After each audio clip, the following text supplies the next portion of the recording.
Scene 1 unfolds with Sara and Avy drifting into an intimate, meandering conversation that feels like two women circling each other emotionally, curiosity pulling them closer with each exchanged confession. And although the dialogue is laced with casual talk about other women, jealousy, and hints of attraction, beneath the playful tone lies a deeper exploration of how women gauge safety when opening up about their queerness, how they test boundaries slowly, almost like touching the surface of a lake before diving in, feeling the temperature first, sensing whether it is welcoming or cold.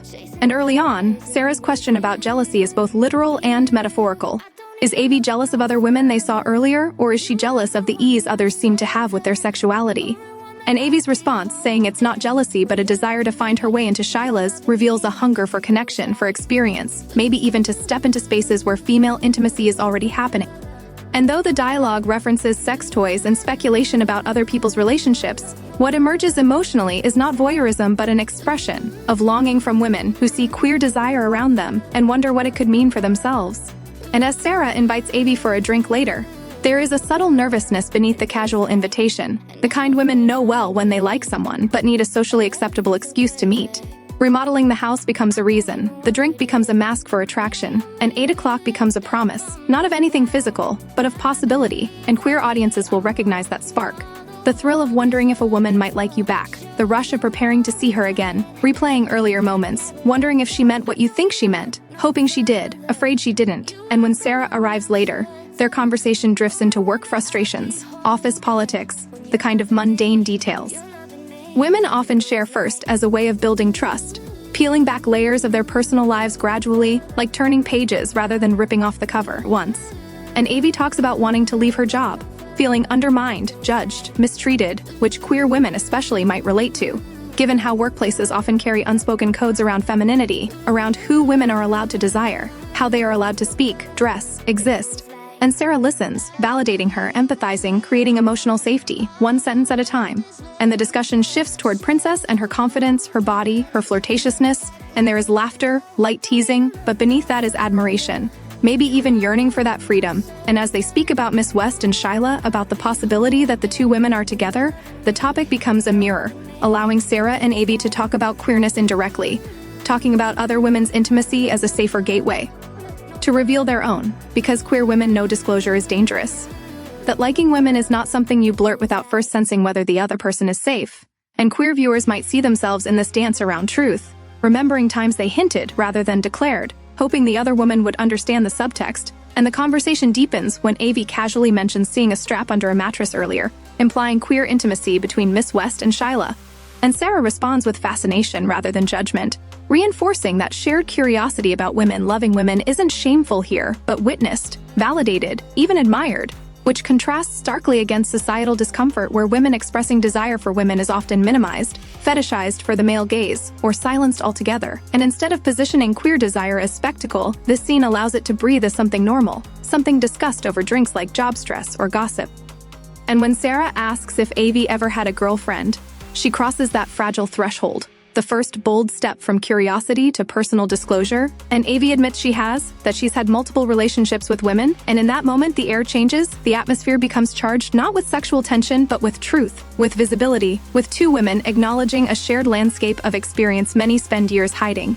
And for Avy to say she keeps those relationships under wraps speaks to the real-world pressure queer women face, to minimize themselves, to stay quiet, to avoid being too much or too obvious, because the risk of being judged at work, losing commissions, losing stability is not fictional. It's real, lived by countless queer women who learn to compartmentalize love to survive, and the scene does not treat this as scandal, but as a painful truth, one that may resonate deeply with LGBTQ+ audiences who know what it means to weigh authenticity against acceptance.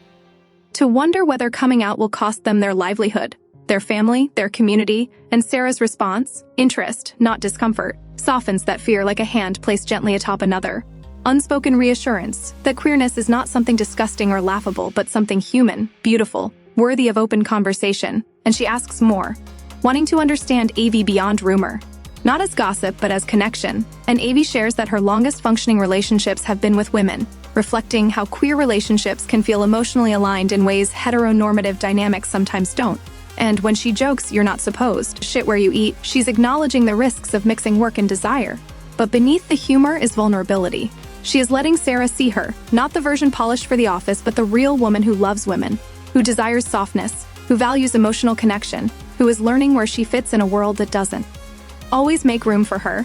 And when Sara asks about Avy's earlier experiences, Avy reframes her childhood memories not as sexual encounters, but as early recognition. That even at 9 she felt drawn to girls differently, innocently, the way some children feel inexplicably comforted in the presence of another, not out of sexuality but identity. A seed of queerness that would only grow in clarity later, and queer audiences will understand this too. The way many first realized they liked girls long before they had language for it, long before they knew what desire meant. Just a quiet awareness, a pull, a fascination, a crush without the vocabulary to name it. And Sara's curiosity isn't prying but gentle, admiring, making space for story, and Avy reveals that even though many men pursue her, she will often choose women, and that revelation is handled not as confession laden with shame but as empowerment. Agency, a woman claiming her identity aloud, and there is something profound in that. In saying, "I choose women without apology," because for many queer women this truth is heavy with risk, and to speak it requires courage, trust, and the sense that the listener won't recoil.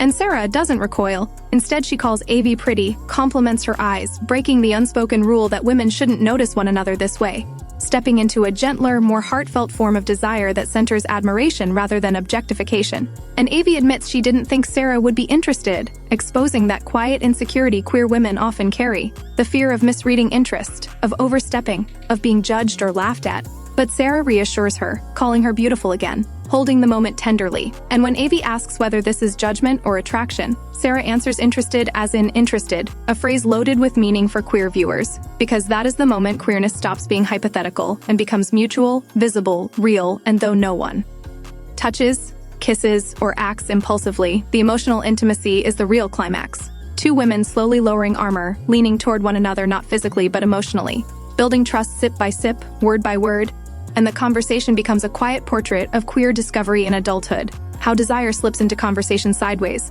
how attraction blooms through laughter and shared experiences rather than spectacle.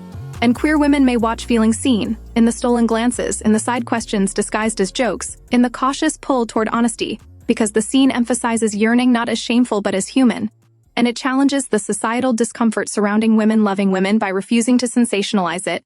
Instead, it roots queer attraction in conversation, in emotional resonance, in mutual curiosity, and as Sara helps refill Avy's drink, offering care instead of judgment, the evening becomes symbolic. A safe room where two women can let go of secrecy for a moment, a space where desire is spoken rather than hidden, where the fear of being too visible shrinks under the warmth of being understood, and by closing on the word desire, not as taboo but as acknowledgement, the scene becomes a celebration of queer vulnerability. A reminder that women deserve to explore their feelings without shame, that queer longing is not scandal but sincerity, and that intimacy begins not with touch but with truth, with two women daring to see each other clearly and wanting more.